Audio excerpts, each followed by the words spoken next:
ఈ ఏడాది రుతుపవన కాలంలో ఏపీలోని కృష్ణా గోదావరి పరివాహక ప్రాంతాల్లోని ప్రాజెక్టులు ప్రవాహాలు తక్కువగా ఉంటాయని జలవనరుల శాఖ అంచనా వేసింది. 2025 నాటి ప్రవాహాల కన్నా 2026లో తక్కువగానే ఉంటాయని లెక్కించింది.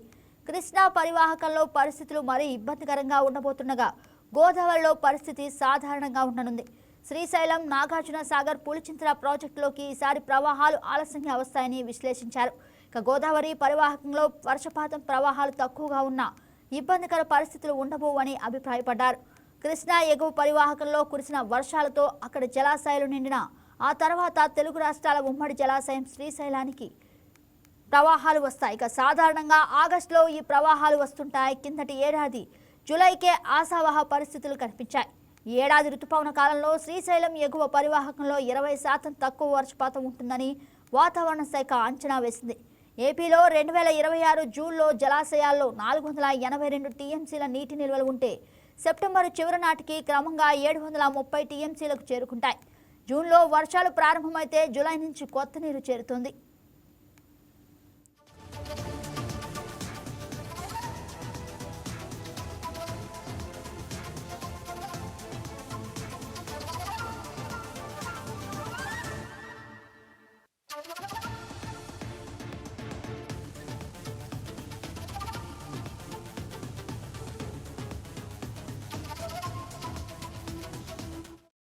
తెలుగు రాష్ట్రాల తాగునీటి అవసరాలపై చర్చించేందుకు త్రిసభ్య కమిటీ సమావేశం నిర్వహిద్దామని అనుకూలమైన తేదీ ఎప్పుడో చెప్పాలని కృష్ణా లేఖ రాసింది.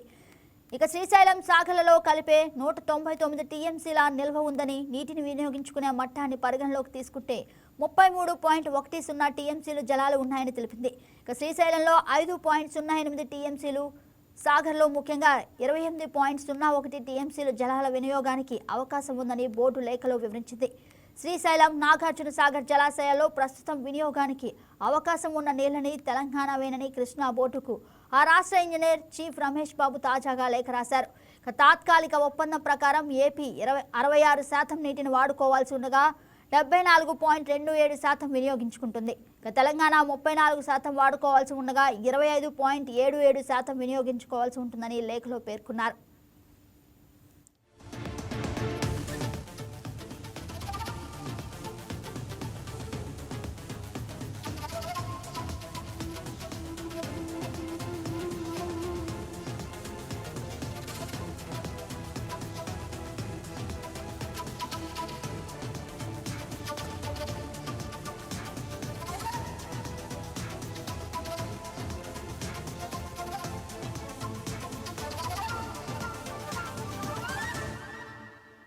You